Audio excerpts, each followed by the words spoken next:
Hola, hola chicos, ¿cómo andan? Soy el profesor Alejandro de Lucas, ¿sí? Voy a ir resolviendo un segundo parcial de biofísica como les vengo prometiendo. Como estoy muy mal de la voz, lo voy a hacer en 2 o 3 videos, ¿sí? En 3 calculo.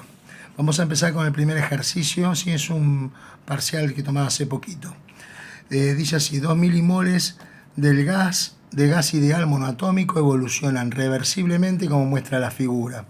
La evolución AB es isotérmica, ¿sí? Fíjense que si vamos de AB, el gas evoluciona a temperatura constante. Bien, ¿qué me pide? ¿Cuál es el calor intercambiado en Joule durante la evolución BCA? BCA. Explique claramente si es entregado o absorbido por el gas. Muy bien, para resolver este ejercicio hay 2 caminos. Uno es el camino largo, haciendo todos los cálculos, ¿sí? Yendo de B a C, de C a A, ¿sí? Y el otro camino es desde la teoría, ¿sí? Yo lo voy a hacer por el camino corto, que es el camino de la teoría. Voy a empezar hablando de la primera variable, que es la variación de energía interna, ¿sí? ¿Qué pasa con la variación de energía interna de B hasta A por este camino? La variación de energía interna es una función de estado. ¿Qué quiere decir eso? Que no importa el recorrido, ¿sí? Si no importa, lo que importa es de dónde sale y hasta dónde llega. Puede ir por distintos caminos, pero no va a cambiar esa variación de energía interna yendo por cualquier camino. Entonces, sabiendo eso y sabiendo que en B y en A tengo la misma temperatura, ¿sí? Porque estamos en la misma isoterma, la variación de energía interna va a valer 0, ¿sí? Entonces, si la variación de energía interna vale 0 de B hasta A, ¿sí? Siguiendo este camino, según el primer principio, la variación de energía interna es igual al calor intercambiado menos el trabajo, ¿sí? Que haga el gas o el trabajo externo. En este caso, si esto vale 0, el trabajo va a valer lo mismo que el calor, ¿sí? Entonces, sabiendo cuánto vale el calor, nosotros ya tendríamos la respuesta a este ítem, ¿sí? ¿Cómo podemos calcular el trabajo? Bueno, yo tengo de B a C, tengo un trabajo que es negativo porque el gas se está comprimiendo, o sea, el trabajo es externo, y después de C a A estamos a volumen constante, y si no hay variación de volumen, no hay trabajo, o sea que de acá a acá vale 0 el trabajo. Con calcular el trabajo de B a C, ya ahí tenemos el calor intercambiado, ¿sí? ¿Cómo podemos hacerlo? Bueno, es el área encerrada, o podemos plantear que el trabajo es igual a la presión por la variación de volumen, ¿sí? Entonces, el trabajo va a ser igual a la presión, que es constante, 2 kilopascales, lo vamos a llevar a pascales porque para trabajar en el sistema internacional de unidades, ¿sí? Multiplicamos por 1000 porque 1 kilopascal son 1000 pascales, ¿sí? Y la variación de volumen, para que me dé ese resultado en Joule, lo necesitamos en metros cúbicos.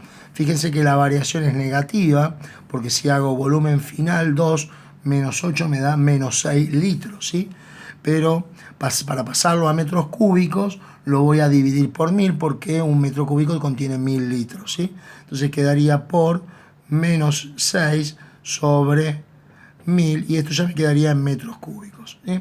Acá podemos simplificar estos 3 ceros con estos 3 ceros, por lo tanto el trabajo va a ser de menos 12, ¿sí? 2 por menos 6, pascal por metro cúbico me queda en Joule, ¿sí? Fíjense que pascal es newton sobre metro cuadrado, por metro cúbico simplificamos el cubo con metro cuadrado y me queda newton por metro, que es Joule, ¿sí? Bien, entonces, si este es el trabajo, el calor va a valer lo mismo, menos 12 joules. ¿Qué quiere decir eso? Que el gas va a perder calor, ¿sí? Va a perder 12 joules. En la parte B me pide que determine cuál es la variación de entropía del gas y de su entorno durante la evolución AB.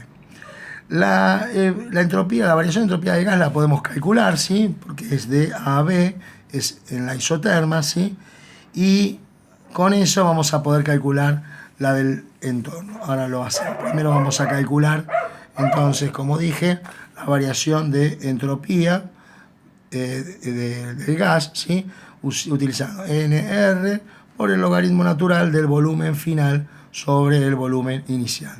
La variación de entropía va a ser igual a N, que vale 2 milimoles, o sea, en moles lo tenemos que dividir por 1000, ¿sí? Serían 0,002 moles por la constante, que vamos a usar la constante, ¿sí? En estas unidades, que es 8,314 joules sobre mol grado Kelvin por logaritmo natural del volumen final, que sería volumen final es 8, volumen inicial es 2, o sea 8 litros sobre 2 litros, ¿sí?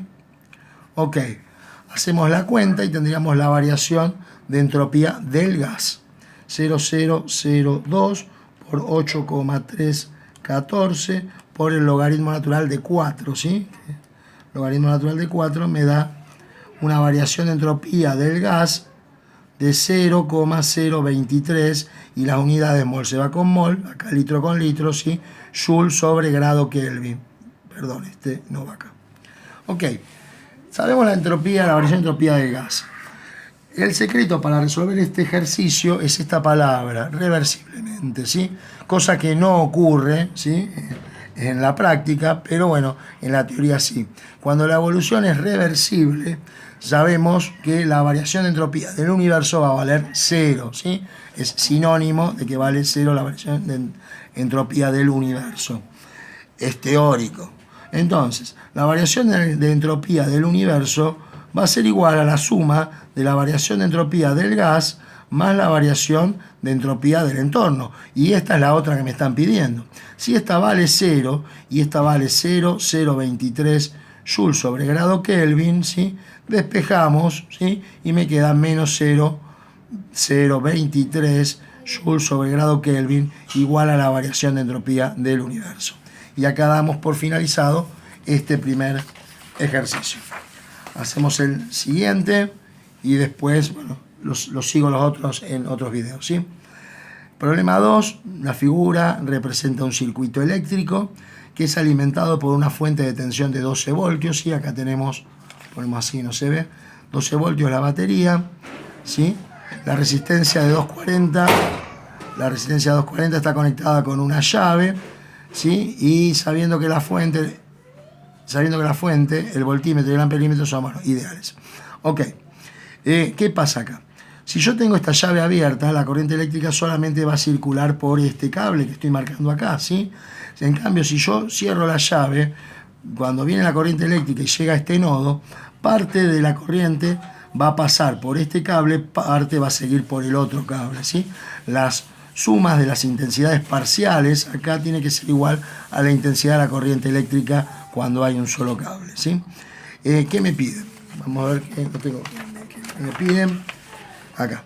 ¿Qué valor de corriente indica el amperímetro cuando la llave L está cerrada? Y después, ¿qué valor de tensión indica el voltímetro cuando la llave L está abierta? O sea, primero vamos a trabajar con el circuito con la llave cerrada, ¿sí? Entonces, lo que voy a hacer en primera instancia es calcular la resistencia total de este circuito. Yo puedo afirmar que estas dos resistencias, ¿sí? Porque acá tengo un paralelo, ¿sí?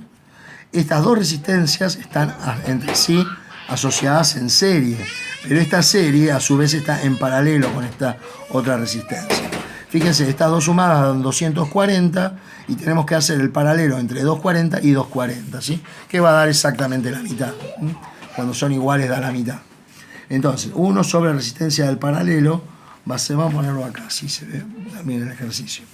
1 sobre resistencia del paralelo va a ser igual a 1 sobre 240 más 1 sobre 240 ohms, ¿sí? Entonces, esto me da 2 sobre 240, ¿sí? Invertimos en ambos lados para que la incógnita quede en el numerador, me queda 240 sobre 2 ohms, o sea, 120 ohms, ¿sí? Este sería el paralelo. Pero este paralelo está en serie con esta resistencia, por lo tanto la resistencia total del circuito van a ser estos 120 más estos 80, o sea, van a ser 200 ohms. Con la resistencia equivalente y con la tensión de la fuente, ¿sí? Podemos calcular la intensidad de la corriente total aplicando ley de Ohm. B vale 12 voltios, R vale 200 ohm y de acá calculamos la corriente eléctrica total, que es la que va a indicar el amperímetro, porque el amperímetro está en el cable que está sin dividir, ¿sí?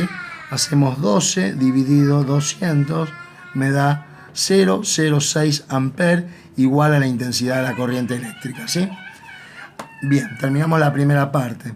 Ahora, con la llave abierta, me pide que calcule la caída de tensión o diferencia de potencial que se produce en esta resistencia de 40 ohm.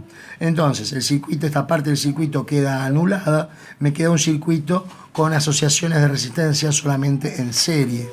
La resistencia total va a ser 80 más 40 más 200, o sea, 280, 280, 320 va a ser la nueva resistencia total, ¿sí? 280, 320 dijimos. Bien, y sabiendo esta con esta vamos a calcular la nueva corriente. B es igual a R por I, B son 12 voltios, R 320 ohm, y vamos a calcular la nueva intensidad de corriente eléctrica, que va a ser 12 dividido 320, me da 0,0375 amperes, igual a la intensidad. Con la intensidad total, ¿sí?, podemos calcular, como acá hay un solo cable, circula la corriente total, porque esto está anulado, ¿sí? Y la resistencia esta, podemos calcular lo que indica el voltímetro. El voltímetro va a indicar, ¿sí?, 40 ohm multiplicado por 0,0375 amperes. El voltímetro va a indicar un total de 1,5 voltios, ¿sí? Y ahí terminaríamos el ejercicio 2. Me animo a un tercero, así hago 2 videos, ¿sí? Me animo a un tercero. A ver este. Vamos con el ejercicio de Fourier, ¿sí?, de conducción del calor. Dice, 2 varillas del mismo tamaño, pero de diferente material, están unidas por un extremo formando una varilla de longitud doble. Las conductividades térmicas de las varillas son K y KB. El extremo libre de la varilla A se mantiene a 100 grados Celsius, el extremo libre de la varilla B se mantiene a 0. Toda el área lateral de las varillas está aislada térmicamente. Al alcanzar el régimen estacionario, la temperatura de la unión entre ambas varillas es de 20 grados Celsius. Entonces, y ahí me dan las múltiples opciones. Vamos a hacer un dibujito, yo lo tengo acá hecho. ¿Sí? Tenemos una varilla A unida con una varilla B, ¿sí?, del mismo largo, mismo espesor, ¿sí? Esta la llamamos A, conductividad A, y esta conductividad B. Lo que me dice el ejercicio, que el calor fluye por dentro de las varillas y no hay intercambio de calor por los laterales, ¿sí? Acá me dice que está a 100 grados Celsius, acá a 0 grados Celsius, y cuando se alcanza el régimen estacionario me dice que acá en el medio la temperatura es de 20 grados Celsius, ¿sí? Bien, lo que vamos a plantear es la ley de Fourier, ¿sí?, que la potencia va a ser igual, o calor sobre tiempo, como quieran, es igual a la constante de conductividad por el área, por temperatura. Yo voy a poner temperatura 2 menos temperatura 1, pueden poner exterior menos interior, pueden poner un menos acá, no se la compliquen. Sobre el espesor, ¿sí? Fíjense que esto permanece constante, la potencia también va a permanecer constante. O sea, si yo despejo las constantes, me queda que la potencia por el espesor sobre el área tiene que ser igual a K por T2 menos T1. Si esto es constante para una varilla, va a ser constante para la otra. Entonces yo puedo relacionar esto con A y con B. ¿Cómo? La constante de A por, acá voy a llamar así, miren, temperatura 1, temperatura 2 y temperatura 3 para no hacer lío. La constante A, ¿sí?, multiplicada por, acá va a ser, por ejemplo, T1 menos T2, ¿sí?, tiene que ser igual a la constante B, ¿sí?, porque esto permanece constante, por lo tanto, esto es lo mismo para ambas varillas, con la única salvedad que acá va a ser, constante de B va a ser T2 menos T1, ¿sí?, menos T3, perdón, en ese orden, ¿sí? Si no hacen distinto les va a salir mal la cosa. Entonces, las temperaturas las tenemos, o sea que reemplazamos, y con eso vamos a tener la relación entre las constantes. T1 menos T2 serían 100 menos 20, 80 grados Celsius, ¿sí? T2 menos T3 sería 20 menos 0, o sea, 20 grados Celsius, ¿sí? Si pasamos estos 80 dividiendo, tenemos la relación, ya acá la tenemos la relación, ¿no? Pero vamos a achicar sobre 80 y ahí hacemos la división y ya tenemos el resultado, ¿sí? 20 sobre 80 ¿sí? Es la cuarta parte, o sea, 0,25. 20 dividido 80, 0,25 por la constante de B, ¿sí? Es igual a la constante A.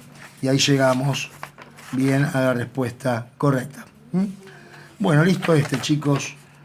Bastante bien, me animo a seguir, a ver si podemos hacerlo todo en un solo videito, ¿sí?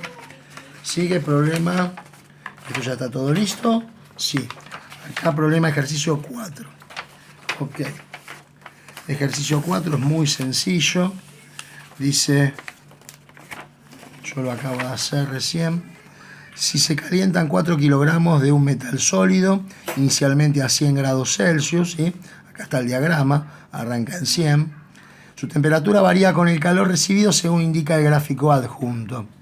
Entonces, cuando se haya fundido la mitad del metal, el calor total recibido por los 4 kilogramos del metal será. Bueno, vamos a analizar qué pasa en el gráfico. Primero tenemos, o sea, el metal que está en estado sólido, pero le estamos entregando calor, porque esto es un gráfico de temperatura en función del calor que le estamos entregando, ¿sí? La temperatura del metal empieza a aumentar hasta llegar a 250, que es el punto de fusión de este metal. Acá se produce, donde está la constante, ¿sí? El equilibrio sólido-líquido. Mientras dura el cambio de estado, la temperatura permanece constante.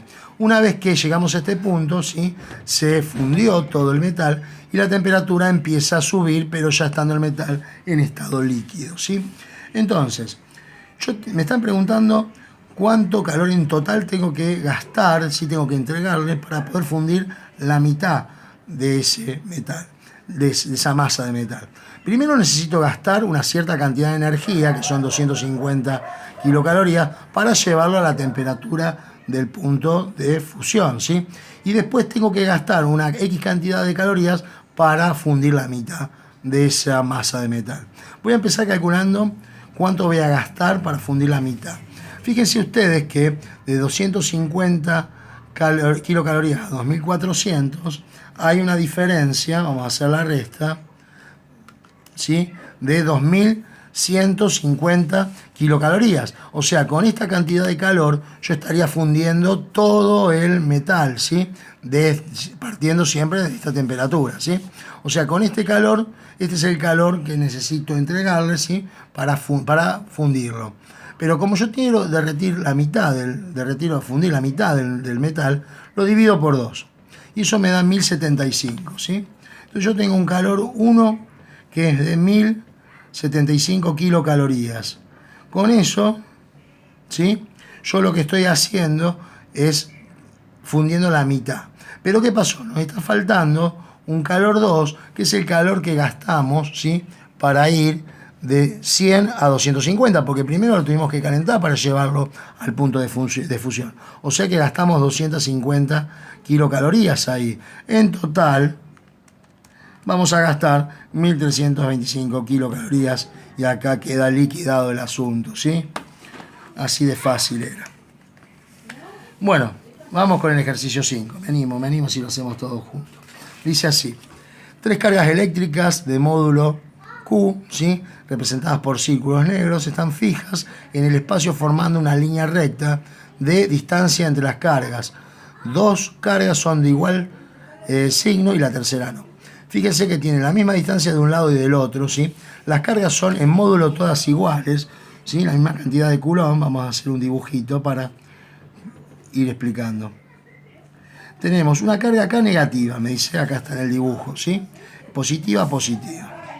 Entonces, como estas cargas van a generar fuerzas entre ellas, ¿sí? Fuerzas de atracción y repulsión, vamos a ir analizando qué pasa con esas fuerzas, ¿sí? Esto es ley de Coulomb.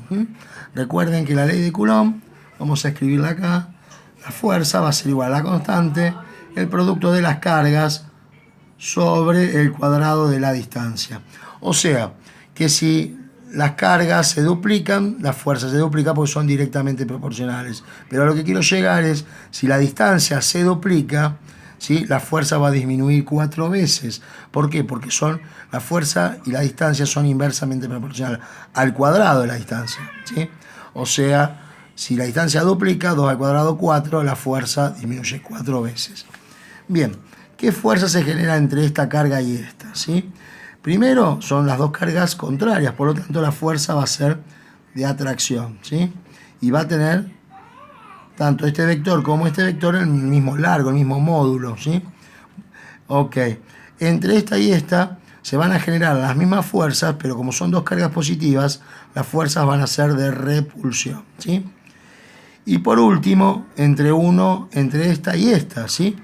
Son una negativa y una positiva, van a ser de atracción, pero el módulo de ese vector va a ser la cuarta parte de estos vectores de acá, porque la distancia es el doble, ¿sí? Lo mismo que les decía acá. Entonces, si nosotros miramos, ¿sí?, las opciones, vamos a tener acá estos dos vectores sumados, ¿sí?, me van a dar más grande que estos dos vectores sumados en módulo, ¿sí? Y me va a quedar, si yo sumo estos dos, me va a quedar una resultante apuntando hacia la derecha.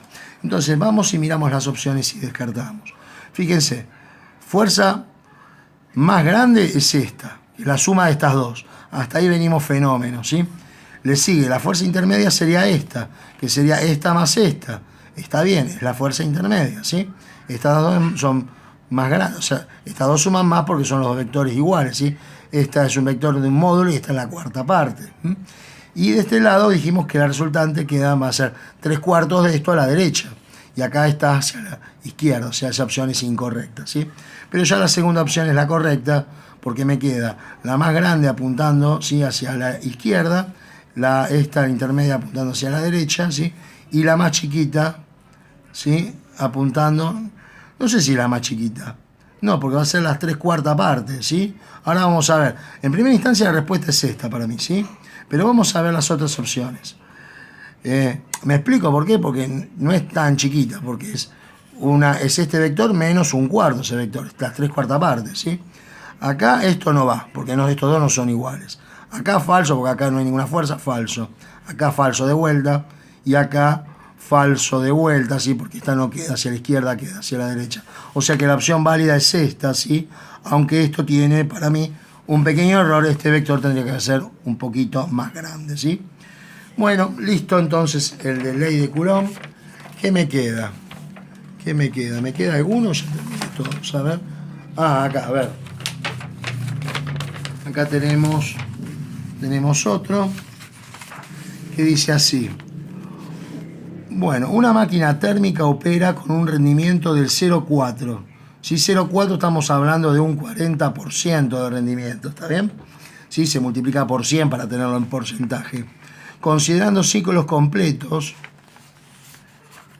por cada 100 joules de trabajo entregado al medio, la máquina entrega a la fuente fría un calor igual a...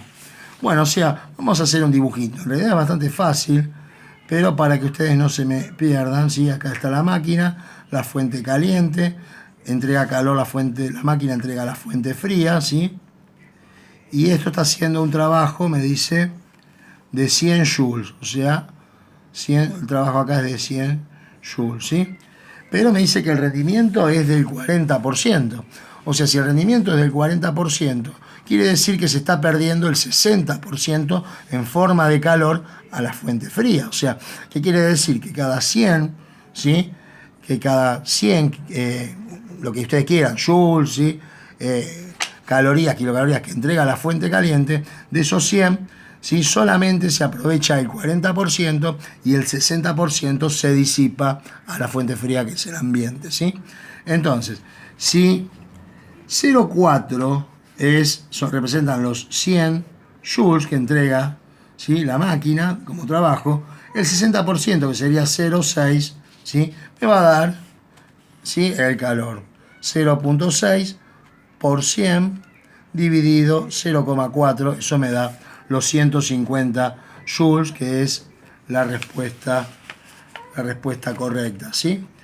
Si se me marearon un poquito acá con los porcentajes de estas cosas, ¿sí? A ver, lo podemos hacer de otra forma. Y bueno, veamos. Demos valores. A ver si damos valores, capaz que resulta más fácil, ¿sí? O con porcentajes. Si 100 joules es el 40%, ¿sí? El 40%, podemos calcular el total, el 100%, ¿sí? O el 60% podemos calcular. Vamos a calcular la cantidad de calor que entró. 100% dividido 40, ¿sí? O sea, la fuente caliente entregó 250 eran joules, ¿sí? Y bueno, el 60%, ¿sí? Va a ser la diferencia, que son estos 150 joules. Fíjense, entran 250 joules de la fuente caliente, salen 100 de esos joules como trabajo y salen 150 al ambiente, así que se pierden. En este caso la máquina tiene un 40% de rendimiento. Recuerden que siempre todo lo que entra en energía tiene que ser igual a lo que sale, ¿sí? Bueno, chicos, espero que hayan disfrutado mucho del parcial, ¿sí? Sigan practicando. Disculpen, bueno, mi situación de la voz, que no puedo hablar bien.